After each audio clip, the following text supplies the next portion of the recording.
അടുക്കളയിൽ ഒരു ദിവസം എണ്ണ ഉപയോഗിക്കാൻ ഇല്ലാത്ത അവസ്ഥ പലരിലും ബുദ്ധിമുട്ടുണ്ടാക്കുന്ന ഒന്നാണ് അല്ലെ.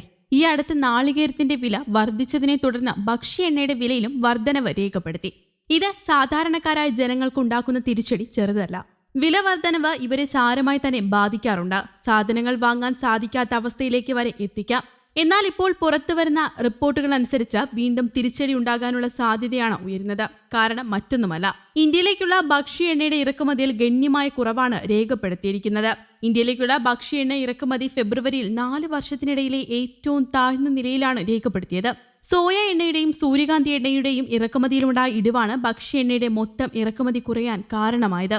അതേസമയം പാമോയിൽ ഇറക്കുമതി 14 വർഷത്തെ താഴ്ന്ന നിലയിൽ നിന്ന് മെച്ചപ്പെട്ടു. ഭക്ഷ്യ എണ്ണയുടെ ഇറക്കുമതിയിൽ 12% കുറവാണ് ഫെബ്രുവരിയിൽ ഉണ്ടായത്. 8,84,000 ടൺ എണ്ണ കഴിഞ്ഞ മാസം ഇറക്കുമതി ചെയ്തു. 2021 ഫെബ്രുവരിക്ക് ശേഷമുള്ള ഏറ്റവും കുറവ് ഇറക്കുമതിയാണ് ഇത്. സോയ എണ്ണയുടെ ഇറക്കുമതിയിൽ 36% കുറവാണ് ഫെബ്രുവരിയിൽ ഉണ്ടായത്.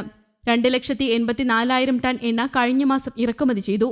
സൂര്യകാന്തി എണ്ണയുടെ ഇറക്കുമതി 22% കുറഞ്ഞ് 2,26,000 ടണ്ണായി. വിദേശത്തെ ഉയർന്ന വില നിലവാരവും പ്രാദേശികമായി ഉൽപ്പാദിപ്പിക്കുന്ന ഭക്ഷ്യ എണ്ണയുടെ വിതരണം കൂടിയതുമാണ് ഇറക്കുമതി കുറയാനുള്ള കാരണമായി ഡീലർമാർ പറയുന്നത്. തുടർച്ചയായി 2ാമത്തെ മാസമാണ് ഇന്ത്യയിലേക്കുള്ള ഭക്ഷ്യ എണ്ണ ഇറക്കുമതി പതിവിലും കുറയുന്നത്. ലോകത്തിലെ തന്നെ ഏറ്റവും വലിയ ഭക്ഷ്യ എണ്ണ ഉപഭോക്തൃ രാജ്യമാണ് ഇന്ത്യ. ഇറക്കുമതി കുറഞ്ഞത് രാജ്യത്ത് ഭക്ഷ്യ എണ്ണയുടെ ലഭ്യതയിൽ 26% കുറവുണ്ടാക്കിയതായാണ് റിപ്പോർട്ടുകൾ. അതായത് 1.6 ദശലക്ഷം ടൺ എണ്ണയുടെ കുറവ് ലഭ്യതയിൽ വന്നിട്ടുണ്ടെന്നാണ് കണക്ക്.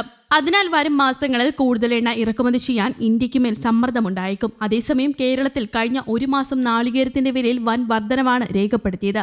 വേനൽ കടുക്കും തോറും തേങ്ങയുടെയും വെളിച്ചെണ്ണയുടെയും വില കുതിച്ചുയരുകയാണ്. തേങ്ങയുടെ വിപണി വില 75 മുതൽ 85 വരെയും വെളിച്ചെണ്ണ 260 മുതൽ 280 വരെയും എത്തി നിൽക്കുകയാണ്.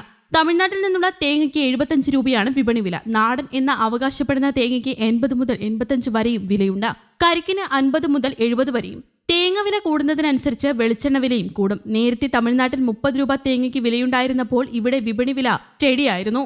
എന്നാൽ തമിഴ്നാട് സർക്കാർ കിലോയ്ക്ക് 50 രൂപ നിരക്കിൽ തേങ്ങ സംഭരിക്കാൻ തുടങ്ങിയതോടെയാണ് നാട്ടിൽ തേങ്ങയുടെ വില ഉയരാൻ തുടങ്ങിയതെന്ന് കച്ചവടക്കാർ തന്നെ പറയുന്നുണ്ട്. വേനൽക്കാലത്ത് തേങ്ങയുണക്കി ആട്ടാൻ അനുയോജ്യമായ കാലമാണ്. അതുകൊണ്ട് തന്നെ ജൂൺ മുതൽ എണ്ണവില കൂടുമെന്ന് പ്രതീക്ഷിക്കുന്നു. നിലവിലെ സാഹചര്യത്തിൽ അത് കുറയാനും ഇടയില്ലെന്നാണ് ഇവരുടെ വിലയിരുത്തൽ. തമിഴ്നാട്ടിൽ നിന്നുള്ള തേങ്ങയാണ് നാട്ടിൽ ഏറെ വിൽപ്പനയുള്ളത്. തേങ്ങയുടെ ആവശ്യം കൂടുന്നതിനനുസരിച്ച് നാടൻ തേങ്ങയുടെയും തമിഴ്നാടൻ തേങ്ങയുടെയും വില കൂടുകയാണിപ്പോൾ.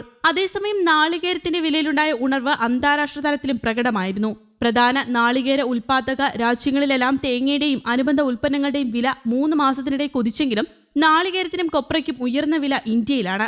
വെളിച്ചെണ്ണ, ഡെസിക്കേറ്റഡ് കോക്കനട്ട് എന്നിവയ്ക്ക് ശ്രീലങ്കയിലാണ് ഉയർന്ന വില. ഇന്ത്യയിൽ തേങ്ങയ്ക്ക് വില കൂടിത്തുടങ്ങിയ സെപ്റ്റംബറിൽ തന്നെ അന്താരാഷ്ട്ര തലത്തിലും വിലയിൽ കാര്യമായ മാറ്റമുണ്ടായി. സമീപകാലത്തെ ഏറ്റവും ഉയർന്ന വിലയാണ് ഇന്തോനേഷ്യയിലും ഫിലിപ്പീൻസിലും ശ്രീലങ്കയിലുമെല്ലാം. News desk, Kerala Kaumudi.